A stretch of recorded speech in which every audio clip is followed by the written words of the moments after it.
DePasquale has taken what was kind of a sleepy sort of office and significantly raised the profile of what that office can do and the power that it actually has when it's got great leadership and great vision as to how it can best serve the people, the taxpayers, the people of Pennsylvania. There's a great deal of looking over the typical sorts of finances of government to make sure that taxpayer money is being well spent. But he's pushed the boundaries out there a little bit beyond that to look at, is government really serving the people of Pennsylvania in the way that they can best be served? So all of his work as Auditor General has been quite noteworthy, quite visionary. He's saved the people of the taxpayers of Pennsylvania at all levels hundreds of millions, if not billions of dollars, through the work of making sure that the taxpayer money is being spent well, pointing out deficiencies, holding people accountable for making improvements. Prior to that, he was a representative in the General Assembly representing York. I encountered him then. He was one of the green dogs. Who was it was bipartisan actually. It was a bipartisan group of legislators that supported environmental protection and conservation issues. Most notably, in my mind, they were crucial in passing the Alternative Energy Portfolio Standards Act, the Growing Greener 2 initiative, the Alternative Energy Investment Program. That was actually my legislation. Yeah. So all along, he's sort of been where we want him to be. And so I'm going to let him tell his own story, and you will take questions now? Absolutely. All right. Thanks so much. You're welcome. You did fine without the phone. That was great. So on the money saved, so we're auditors, so we get very particular about this. So on our website, you'll see this exact figure. And as the elected official, I'm like, I can't Get it up. Yeah, like 4.5 trillion. So it's in the 600 million range from state dollars. Now there's school district, etc. Well, I'm at an event, and there's a Republican legislator there, and he gets up and goes, I just want to tell you, some people know I'm pretty conservative, and I'm tough and kind of partisan. But this guy here has saved us $4.3 billion. So I go back to the office. I said, what's going on here? Representative Ryan said we got to change the website. So they're like, well, and because then the auditors then had a dispute with how he came to his dollar figure, and it's just, and you don't want to, and that's a tough meeting. You didn't want to be in that meeting. That's a tough meeting. Thank you all for being here, certainly for the ones that have recently won primaries. Congratulations, and certainly best of luck in the general election. I want to do everything I can to help on that regard. I've been your Auditor General now for about 6.5 years closing in, and I have loved every single second of the job. And one of the main reasons is I've gotten to do exactly what I said I was going to do when I ran the first time, which was I said it's not just about making sure that the money is spent legally. That is important. That is an important function of the job. But the other part that I added that I thought was inherent in the notion, because it was an elected position, was to also make sure it was spent effectively. And that's the part where I think that we've had some of the biggest impact. Finding thousands of untested rape kits on shelves all across Pennsylvania. Cracking down on that, working with advocates, police departments all over the state, and local prosecutors. Now, because of those kits getting tested, bringing some very bad people to justice, including someone that was in North Dakota. So that's not just about making sure the credits and debits line up. And that's bringing some semblance of justice to victims of the horrendous violent act of rape. We found 58,000 unanswered phone calls at the child abuse hotline, making sure that that hotline worked better, that people were there to answer the calls. Any single one of those calls could have been a life or death situation for that child. And so that's the type of work that we've done to go in and improve that system so that, again, it's never going to be perfect. You can't protect everybody, but at least make sure that our kids have a better shot of getting protection in that emergency situation. We've also, and I know who here, my son will tell me when I click something on YouTube, oh, Dad, you're just a sucker for the clickbait. I didn't even know what he meant. I think I understand that now. But procurement process is not one of the best clickbait terms on YouTube, apparently. That's like my experience, and one of the things is being Auditor General, I can now clearly tell you that procurement process is not the best clickbait way on YouTube. However, let me tell you why it matters. We audit all the school districts in Pennsylvania. They are not required to competitively bid their school busing contract. They are not. We have 500 districts, 481 districts still competitively bid, 19 do not. I have found $60 million wasted in school bus transportation costs. 55 of the 60 million from the 19 districts that don't competitively bid the school bus contract. You do not need to be Albert Einstein to figure out what the problem is there. 4 million of that alone was from the Scranton School District. They bid with one. The company that gets the school bus contract in Scranton has a whopping no other school district clients other than Scranton. You don't need it. Why would you? If you're going 4 million above the formula, hey, Yeah. that's fine. So these are some of the things that I've done when we're cracking down on stuff. It's important because that money, as someone who's a huge public education advocate, those dollars should be going back into the classroom. That's why it's important. And certainly, not only is Tom Wolf a friend, but I support him as governor. But, as Auditor General, I've got to do my job. And my first 2 years in office, it was kind of funny because I'd go to the Democratic dinners. Go, you get Corbett, you teach him a lesson, keep those audits going. And then Governor Wolf wins. Then you go to the dinner. What are you doing? Why are you so tough on the governor? And I remember one time, and we were in getting ready to speak at a rally, and the governor going, man, those audits are tough. But we came to this understanding that that's the job. That's the job. He's the chief executive. He's got to execute the executive branch. And my job is to independently show what's working and what isn't so that we can combine work and fix it. And we've gotten to such a good place on working together that on that particular dynamic, that our most recent major audit was of the state's workforce development programs, making sure that we're training young people for the jobs of the future and helping retrain current workers that are displaced. And we find a lot of problems with that. And instead of it turning into some bureaucratic fight and the D's are fighting and all that other nonsense, Governor Wolf's team took it seriously. They saw our recommendations. They created a command center. He signed an executive order to bring all their agencies together so that we can make sure that the state is working in unison on job creation. And just one particular area I will give you. The Department of Corrections, and they call it Department of Corrections for a reason. A big chunk of people are going to come out of there, and they're going to go back into life. I'm the only statewide elected official that's the son of a convicted felon. So I know this more than most, how important this is.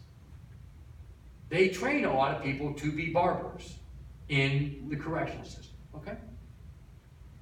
The Department of State, through no fault of the current Secretary of the Department of State, had a regulation, because you need a barber license, that if you're a convicted felon, you couldn't get the license. Now, again, nobody was doing anything corrupt. Nobody was doing anything. Everyone was just doing their job, but nobody knew that was happening. So on one hand, you're trying to, because look, I get it, right?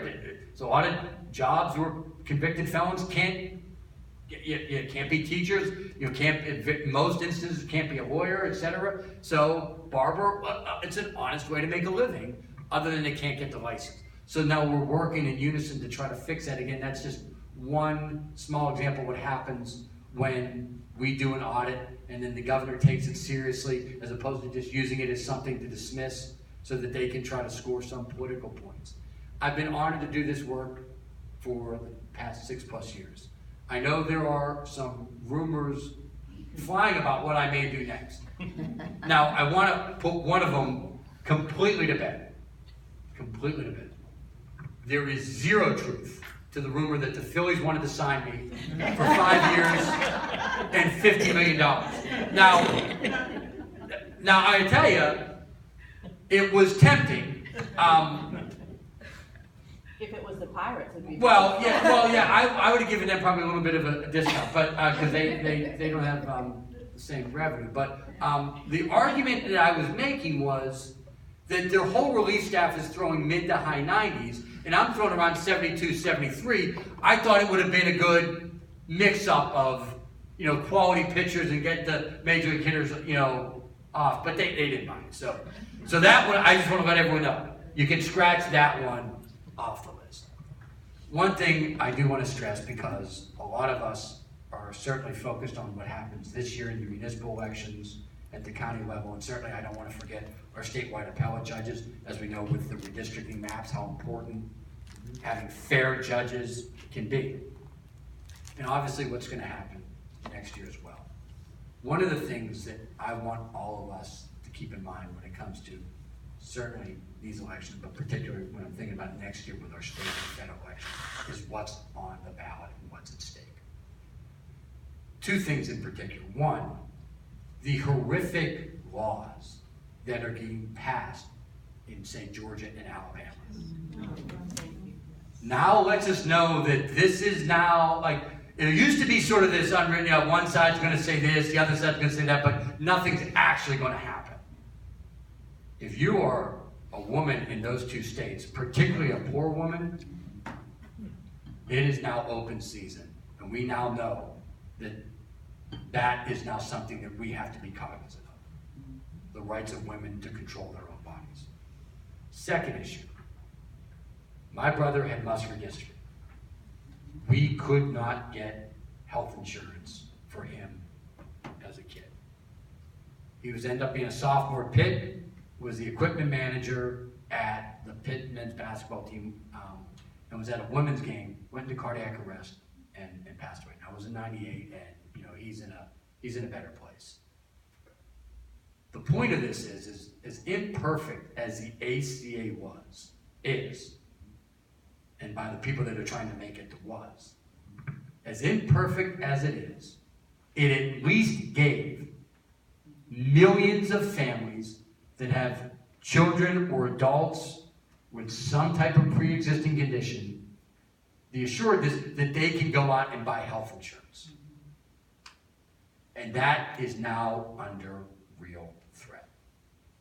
So as we begin to have our important debate about who should be the nominee for various offices, because we have nominees on the local level, but obviously there's going to be a general election. And next year, I am sure if you took a straw poll in this room, our votes would be all over the place. And that's fine.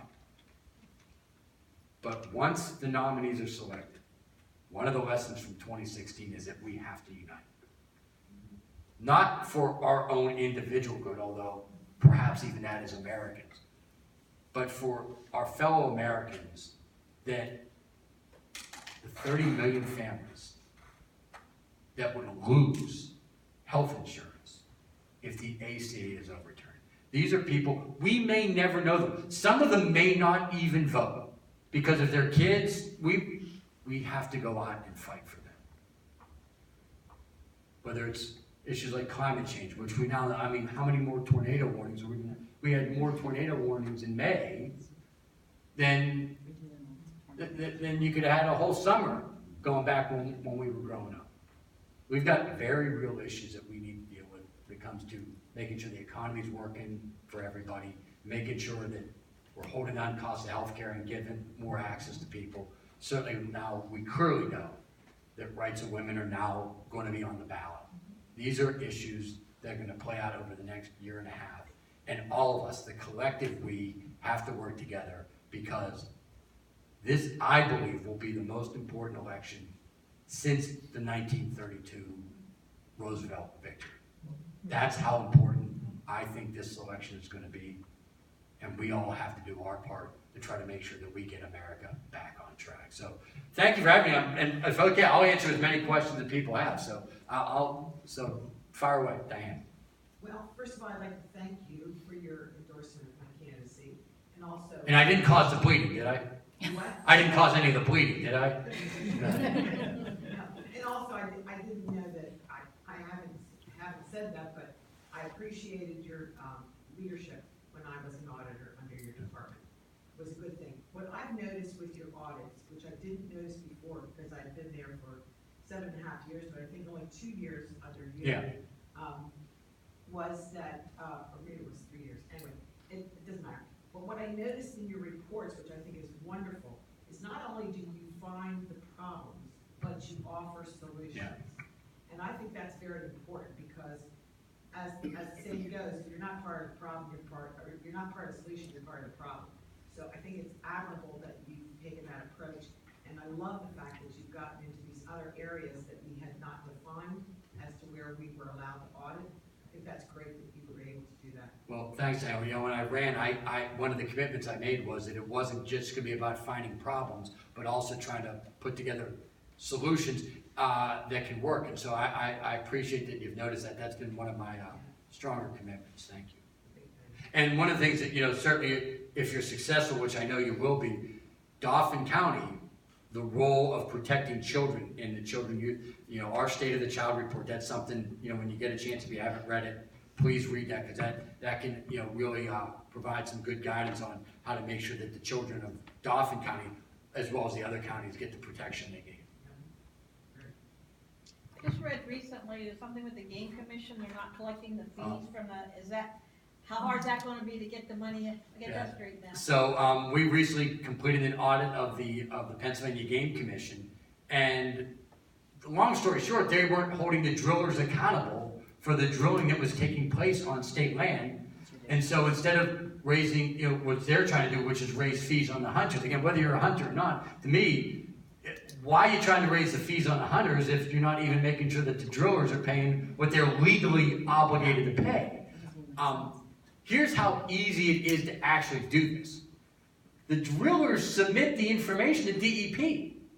The Game Commission, all they have to do is check with DEP, and they weren't even doing that. It wasn't like, you know, I'm not sort of coming up with some new cockamamie way for them to come up with a number. The data is already submitted to DEP, and the Game Commission wasn't doing that. In fact, I'm going to give you another crazy part of it.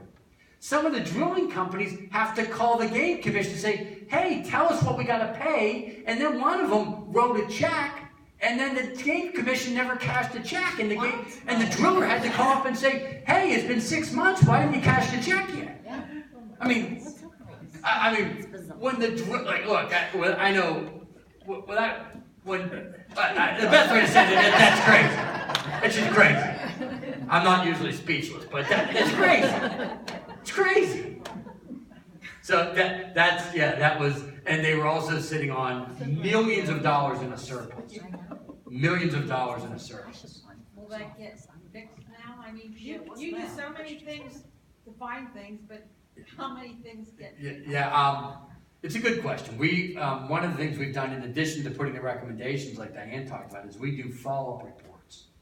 So we'll go back in and see, because I would say this, the Game Commission agreed with all of our recommendations. Agreed. But, and I say this not just for the Game Commission, and I don't often quote Ronald Reagan, but one of the ones I do is that when it came to him negotiating with the Soviet Union on missile reduction, his quote was, trust but verify. And so that's always been my approach with all these entities. And by the way, it does not matter whether it's a friend or an enemy who's the head of these. I literally don't care. So we go back in and we verify whether they can, and the specific part is to the commitments they made. So they said they're going to do X, Y, Z, we go back in and make sure. I can't legally force them to do it, but sometimes that's why I use the soapbox to try to drive home the point. Could you speak about the misdirected funds to the state police from the? Yeah, and so we did an audit of PennDOT, the Pennsylvania Department of Transportation. And we found over the last 6 years, about $4.2 billion diverted to the state police. Now, as I say this, I want to make sure I am 100% clear on this. It is not the fault of the state police that this is happening. This is the job of the legislature to correct what I think is a flaw in current law. What is happening is local governments all over Pennsylvania are getting rid of their police force. And when that happens, state police have to go in and take over that coverage. Again, they didn't ask for that. That's just what they have to do. And the legislature, when it was a small problem, they said, when I say small problem, I mean, you go back 20 years ago, there was only a handful of municipalities. They decided to use the motor license fund to pick up the cost. Why that was decided, God only knows, but that was the decision. Well, we're now at a place where it's almost 33% of the motor license fund annual revenues. That money that's supposed to be going to road and bridge replacement and work. And by the way, off the top of your head, has anyone ever driven on a bad road in Pennsylvania? Okay, yeah, all right. So, well, there's two hands over there. So I'd like to believe that us doing that highlighted what it let the legislature know this is no longer a minor problem. You say they should have known that already, and I understand that may be true, but I think we certainly caught a lot of attention. And I know that you'll look like I'm the Auditor General, so, and I say that not to be funny, I know all of our audits. But I know that it's not necessarily, nobody rarely goes home at night and says, hey, before we turn on Netflix, can we talk pension audits? I mean, I get that sometimes it's not always the number one topic on people's minds. Maybe it's number 2 or 3, but it's not always number 1. But that one was one that I know that I still, to this point, if I'm in a grocery store or something, that's the one that people talk about because everyone at some point, their lives get touched by PennDOT, right? I mean, you have a driver's license, you drive on the roads, even if you don't drive, you're still on them, or if you take public transportation. So that was when I think certainly penetrated the average Pennsylvanian, and I know that they made their legislators know about it. So hopefully that will cause some positive change on that. Connection between all of the various state departments. You're talking about, you know, one hand doesn't know what the other hand is doing. Is there anybody other than you that actually helps to oversee that in the governor's office, any other office? Because I'm running into some of that situation with a couple of departments right now. I do, without knowing the exact structure in the governor's office, they do have aides that are each assigned various departments. So Special Assistant A gets these 3 agencies, Special Assistant B gets these 3, etc. So every agency is at least supposed to have a staffer in the governor's office that provides not day-to-day management of it, but some level of oversight. That is supposed to happen in the governor's office. I can't, if you want to tell me which agency and you're not getting an answer, we can try to help, offline about trying to get you the right phone call. Yeah, that's fine. But there is someone in the governor's office that is tasked with at least keeping tabs on every state agency. Well, I'm just curious to know because they're obviously not communicating with each other. So, it's... Yeah, that happens sometimes when we did an audit of all the drug rehabilitation programs. We found two state agencies, corrections and Department of Human Services using very science, health, medical related information on what works in drug rehabilitation. Then we saw one agency that was not using science, health-based information. And that was in, obviously, one administration. And look, I'll say, we're a big, complicated state, and sometimes it can be a challenge to make sure that, you know, the one hand knows what the other's doing, and that's partly why, again, I can be a pain in the rump at times. It's not because I always enjoy being a pain in the rump, but it's critical. So, I'm so glad you're here. As just coming off a primary win for Gerald Welch and I for Harrisburg School District School Board, I know that you've been involved, at least peripheral, in what's going on now, the audits and the refusal, initial refusal of the administration to allow the financials to be forwarded to the auditing firm. One of the craziest things I've ever been involved with, by the way, Oh, was the school district administration not cooperating with the Pennsylvania Department of Education on public information.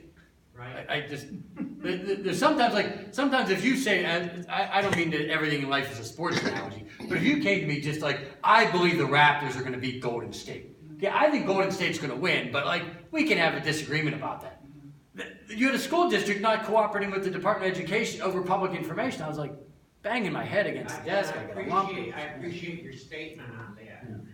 So my question is, before I get into this and sworn in Yeah. office, I need help Yeah. on school auditing.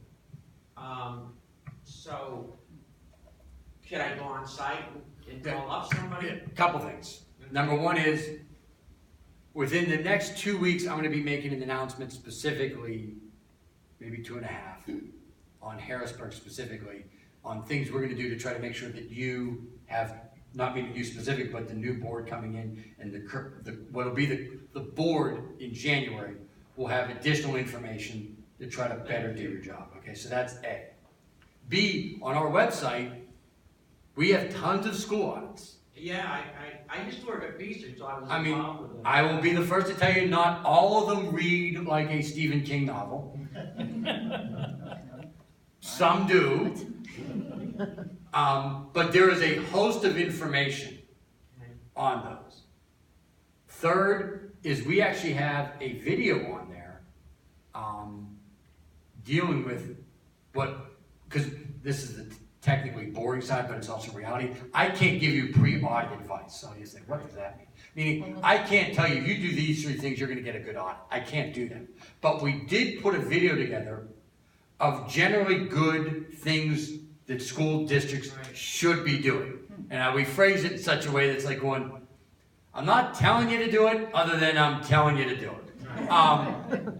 But we make it general, not school district specific, just so nobody says, oh, you're just trying to help this one or that one, or. No, But- we're in the weeds. Yeah. I mean, I am anxiously awaiting the results of this audit, Yeah. and, I don't know how long it's gonna take, because this is an independent accounting firm. Yeah, right. But we're gonna be doing something similar that we'll be able to get, so by the time you're sworn in, we'll have additional information for you. Thank you. Thank you, General, for coming today. I want to say I appreciate your work with Crisis Pregnancy Centers, that audit, and in particular, and the charter schools audit. Those were really impactful, and we revealed a lot about that whole system. In the crisis price, so Pennsylvania tax dollars were literally going to a center that was basically giving women non-science-based information, non-health-based information on how to handle their pregnancies. In other states, too. Yeah, and our money was going to other states as well. Crazy, it's crazy. I know you're here as the Auditor General, but I just had a couple questions about national political things that are important to me. You mentioned healthcare, and I agree with the ACA, a huge step forward. I have 2 children with pre-existing conditions, and so they have coverage guaranteed, which is good. Sometimes the coverage isn't great, right? And so I think it's really important to see an overhaul of our healthcare system, a single payer system. And then the second thing, similarly, I worry about my kids' future and in facing climate change. And obviously, there's a lot of potential future opportunities for you where you can make a difference on both of those issues. So I'm wondering where you kind of stand on those things. Generally speaking, first of all, on the environment, I do think that we have to move aggressively on alternative energy. Whether it can be done at the national level or incentives state by state, I'm not sure of that yet, but getting our grid up to 30%, hopefully even up to 50%, state by state, by whether it be 2030, 2040, 2050 on renewables. I think that's a healthy step. Certainly conservation has to be part of that discussion as well.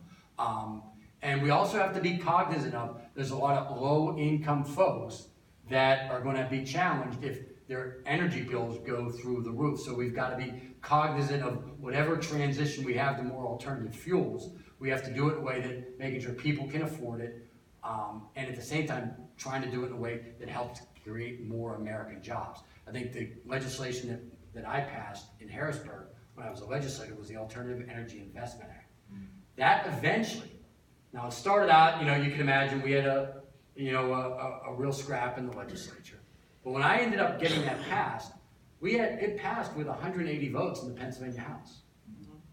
It was a $630 million state investment in alternative energy, in the more solar, more wind, and other alternative energy sources. And again, I'm not saying that solves the whole thing, but that's kind of my approach on this is listen to everybody, we know this is a problem. Climate change is real. And we know we've got an issue with low-income folks being able to afford their energy. We know we have an issue with air quality. We know these issues exist. So if you work together in a cooperative spirit, I do believe that you can find solutions to these problems. And on healthcare, look, there's no question that the costs are too high and people aren't getting enough healthy outcomes. Like that to me is like not even a disputable point. So do we need to get more people insurance? Yes. Do we need to find ways to hold down the cost of that? The answer is yes. And so I think that there's a lot of reasonable solutions that can be had on that. One of the things that I've been fighting for here in Pennsylvania is with the pharmacy benefit managers. Who here has read our report on that? Which is that basically they're the middle people on prescription drug costs, which are now for many people the first line of defense in your healthcare is the medicine you take. Well, they are making billions of dollars across the country. In Pennsylvania alone, they went from making about $1.2 billion in 2012 with state Medicaid dollars to about $2.6 billion in 2017. In my view, with zero benefit to the health care of Pennsylvania.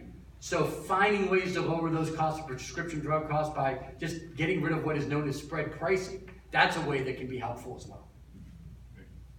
I had a question just kind of tying the two thoughts together around healthcare and the environment. I mean, we're to the point now with the environment the way it is that it's affecting healthcare costs. So, Oh, yeah.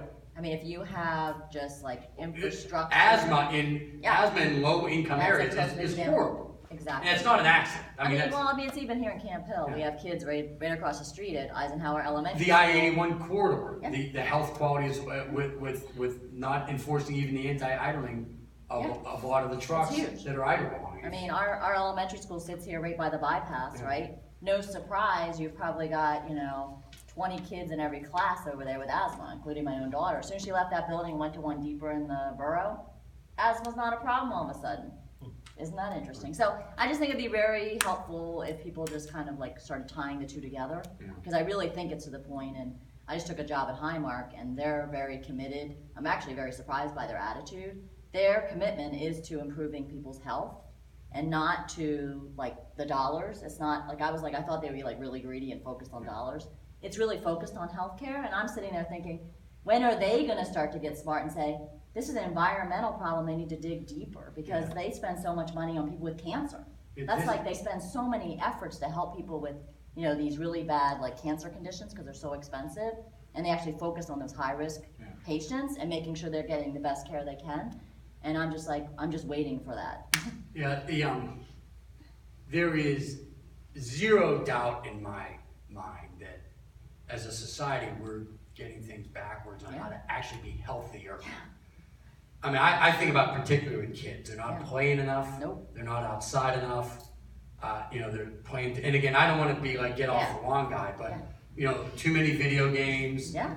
Not out there having fun, running around. Eating junk. I mean, if you're a low-income kid and your family is getting SNAP benefits, sometimes you're pushed into having horrible diets. I mean, when you added sugar to me, I mean, people that know me well know that, my commitment on fitness and diet and stuff is, not necessarily what everyone could or should do, but I've learned that, like, what happened, just added sugar alone at too high of a rate at that young age, plus combining that with not playing enough, leads to disastrous health consequences for children for the rest of their lives. And so that's just one area. And so yes, do I want everyone to be insured? The answer is yes. But even that alone doesn't get people healthier. So yes, the climate is certainly part of it, but also there's a physical fitness or just a having fun playing component is for certain kids. I mean, the type 2 diabetes, the numbers are horrifying on this. And that's just as a country, we gotta get kids playing more again. Absolutely, and and if you do start getting into the food issue, just our subsidies of corn, and then the fact that the whole supermarket's pretty much just feeding people corn. So I mean, you could really go so far with this thing. I mean, it's really a big issue. Yeah, I sort of try to follow in this word, which is try to leave every place a little better than you found it, and know that it's never going to get to be perfect, but at least getting kids playing more, getting more families covered with health insurance, and trying to make the air cleaner. I think if we do those 3 things, that's a huge step forward. Absolutely. So, thanks.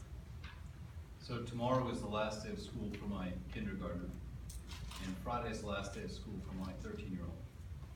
And Jean and Jill and I and Shanna last year we're all members of Moms Demand Action. Is there a way we can audit the NRA to the Stone Age? I don't think I have the authority to audit the NRA, but we did do a gun violence report. And I will, so that's, you can imagine the emails when I announced we were going to do this, right? But when we were done, I had a couple people that, I won't mention their names, but they emailed me private and said, you know where I am on this issue, and I read the report thinking I was going to hate it. And I looked at all your recommendations, and they all make sense. Now again, that was a couple individuals. I'm not going to say all of America is united behind my gun violence report. But here's an issue that I want to talk about with that. 2/3 of all firearm deaths in Pennsylvania, 2/3 are from suicides. We maybe can't fix everything, but man, we could put a dent in that. And some of the things that we outline in there come from recommendations from state police and gun store owners themselves on how to make sure people that have those type of mental challenges aren't getting access to firearms without infringing on anyone's ability to hunt or any of that.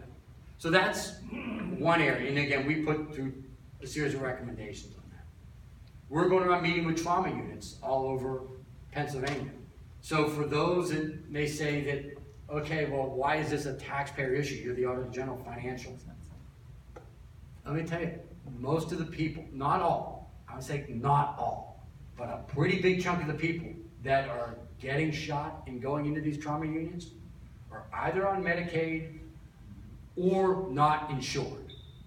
Either way, that means Pennsylvania taxpayers. Beyond the human side of it, which I'd like to think that's the most important, but there is a huge financial cost to this. So one of the things that we focus on is,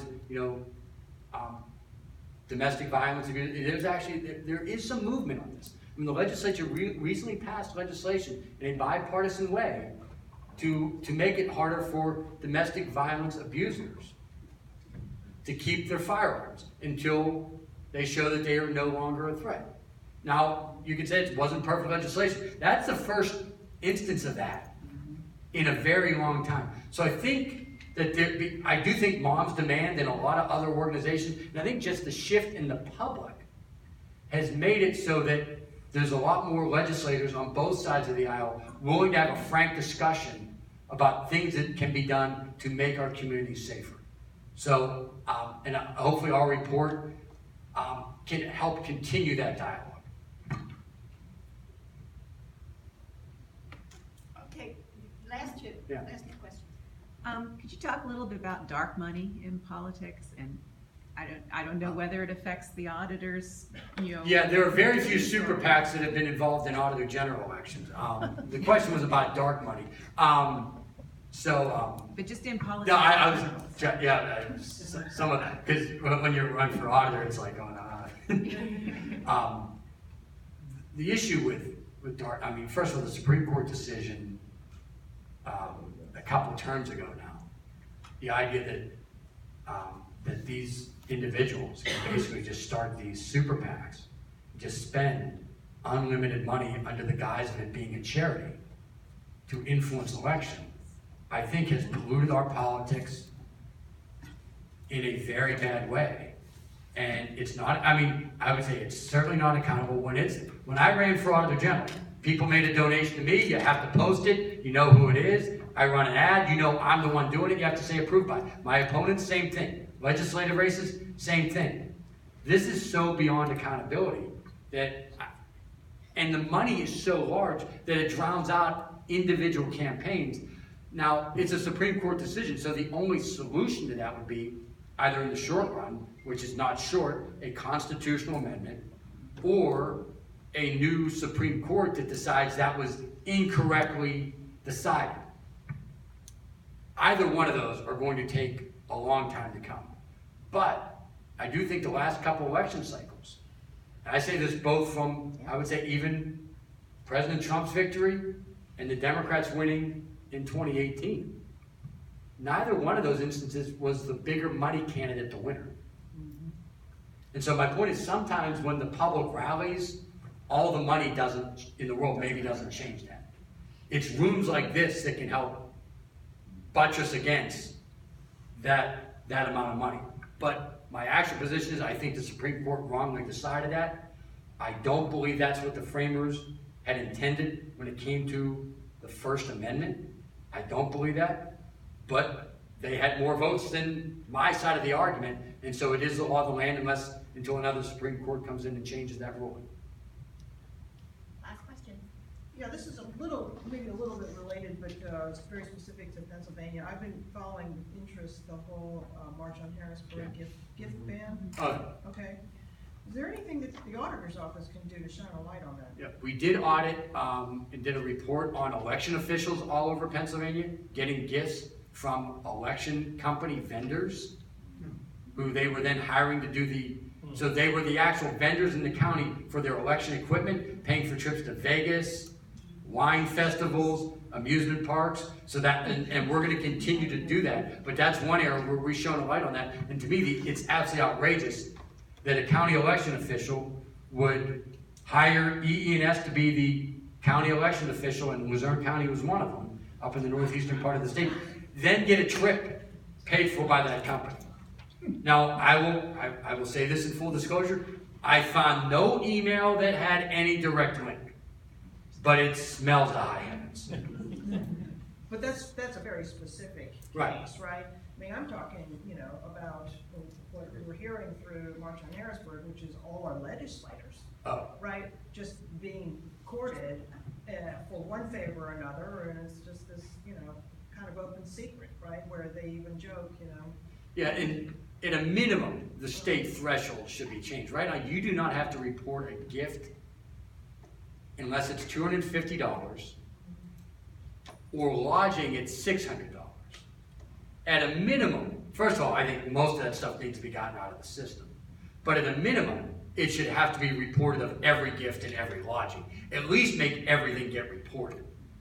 For starters, that way it's not a horribly kept secret. At least then the public would at least get to see it. Because I'm always a big believer in, at a minimum, let's do full disclosure. So then, at least the voters and the general public can see what the information is, then and use that to help influence their vote one way or the other. I think one more. Brenda gets a question. So why did you decide to run for Auditor General?